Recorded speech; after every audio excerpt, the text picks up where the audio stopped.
Good morning everyone. जैसा कि कल हमने डिफरेंशिएशन के बारे में स्टडी करी थी और हमने वहां से दो चीजें सीखी थी। एक तो रेट ऑफ चेंज, मान लीजिए आपका एक्स और वाई दो वेरिएबल है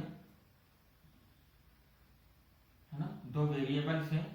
तो अगर मैंने आपसे पूछ दिया बताओ rate of change of x with respect to y, तो हमने देखा था फॉर्मूला क्या था, एक्स का rate of change with respect to y क्या हो जाएगा, x2 minus x1 upon y2 minus y1। या मैं इसको उल्टा कर दूं, y का विथ रिस्पेक्ट टू x कितना होगा, y2 minus y1 divided by x2 minus x1। तो बेसिकली ये रेट ऑफ चेंज होता क्या था, याद करो, स्लोप होता था लाइन का, याद आया, स्लोप के कॉन्सेप्ट से बताया था।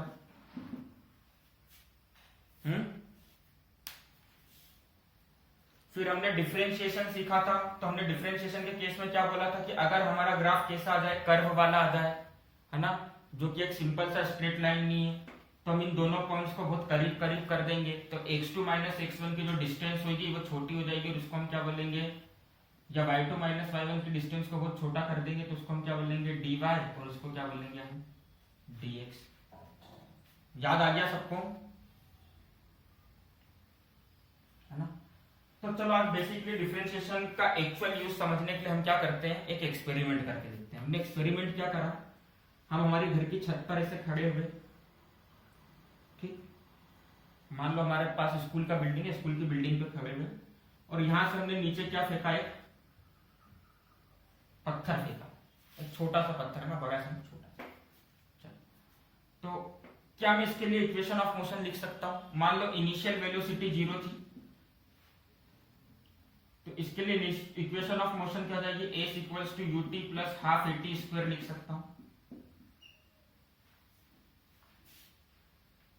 अगर मेरे को हर सेकेंड इसका डिस्प्लेसमेंट बताना है तो क्या ये इक्वेशन लिख सकता हूं मैं। हाँ, तो एक्सेलरेशन क्या है, एक्सेलरेशन ड्यू टू ग्रेविटी, आप ए लिखो या जी लिखो, वैल्यू सही पुट करना, कोई फर्क नहीं पड़ेगा उसमें, ठीक है। चलो अब देखो यहां पर इनिशियल वेलोसिटी 0 है, u अगर 0 तो ये टर्म क्या बन जाएगी 0, तो आपका s कितना जाएगा 1/2। और चलो a क्या है, एक्सेलरेशन ड्यू टू ग्रेविटी बता रहा है यहाँ पर, स्मॉल g की वैल्यू, तो उसको हमने अप्रोक्सीमेट कितना ले लिया, मान लेते हैं 10 ले लिया, तो क्या हो जाएगा 10t स्क्वायर। तो आपके डिस्प्लेसमेंट की इक्वेशन क्या बन गई, s equals to 5t square. इतना क्लियर है सबको। चलो अब अगर मैं इस इक्वेशन का ग्राफ बनाऊं, इस इक्वेशन का अगर मैं ग्राफ बनाता हूं तो इसका ग्राफ कुछ कैसा बनेगा, है ना। एक्स एक्सिस पर कौन सा वेरिएबल आएगा, इंडिपेंडेंट वेरिएबल, मतलब एक्स एक्सिस क्या बताएगी टाइम, और वाई एक्सिस क्या बताएगी, वाई एक्सिस क्या बताएगी डिस्प्लेसमेंट। चलो 1 बाय 1 करते हैं। अगर टाइम 0 सेकेंड होगा तो डिस्प्लेसमेंट भी क्या हो जाएगा, टाइम की वैल्यू 0, डिस्प्लेसमेंट 0। टाइम की वैल्यू, है ना, टाइम की वैल्यू हम 2 रखते हैं तो डिस्प्लेसमेंट कितना मिल जाएगा 20। मतलब ये ग्राफ कैसे कैसे चलने लगेगा, कुछ स्ट्रेट लाइन की जगह ग्राफ ऐसे चलेगा।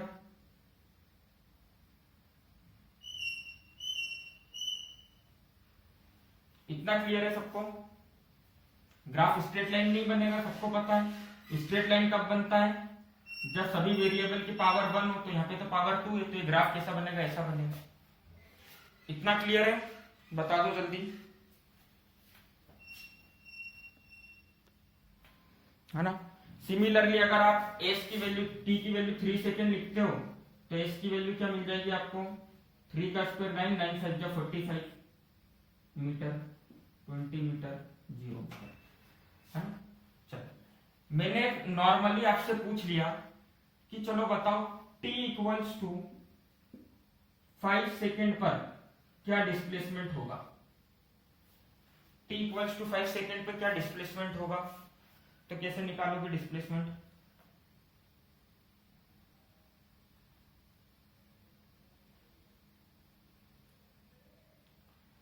जब टाइम 5 सेकंड होगा तो 125 मीटर, टी की जगह 5 रख दो, 25 इंटू 5 125। पर अगर अब मैंने आपसे पूछ लिया, चलो आपने बोल दिया सर डिस्प्लेसमेंट 125 मीटर होगा, मैंने आपसे पूछ लिया बताओ वेलोसिटी क्या होगी कब, 5 सेकंड पर, तब क्या करोगे? वेलोसिटी पूछ ली तब क्या करोगे? तो बेसिकली देखो हमको पूछा क्या है, t इक्वल्स टू 5 सेकंड पे, तो हमने क्या करा, मान लो t इक्वल्स टू 5 सेकंड, यहां पर एक पॉइंट आ रहा है, वेलोसिटी क्या होगा, सिंपल सा rate of change of displacement with respect to time, ये होता है डिस्प्लेसमेंट अपॉन टाइम, लिखते हो वेलोसिटी को, ये लिखते हो ना। तो हमने क्या करा, 5 सेकंड पे वेलोसिटी पूछी तो 5 सेकंड पर एक पॉइंट को कंसीडर कर लिया। अब अगर मेरे को 5 सेकंड पे वेलोसिटी निकालना है, मतलब क्या निकालना है, रेट ऑफ चेंज निकालना है। तो रेट ऑफ चेंज निकालने के लिए क्या ड्रॉ करते हैं अपन,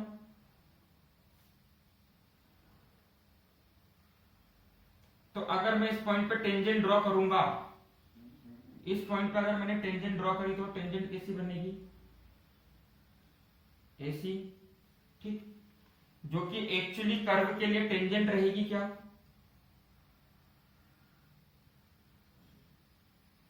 एक्चुअल में जो कि इस कर्व के लिए टेंजेंट है क्या, नहीं है, एक्चुअल में जो कि इस कर्व को क्या कर रही है, यहां पे कट कर रही है, मतलब।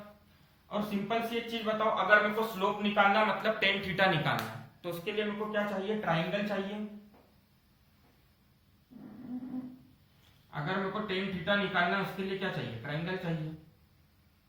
तो यहाँ पे t इक्वल्स टू 5 सेकेंड पे अगर मैंने एक पॉइंट बनाया तो मेरे को एक और पॉइंट कंसीडर करना पड़ेगा, पड़ेगा कि नहीं पड़ेगा, जल्दी बताओ।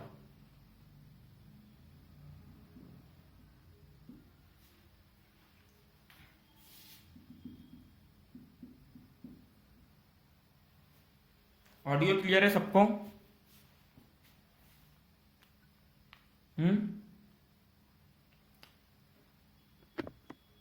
ऑडियो आ रहा है सबको? Class 11th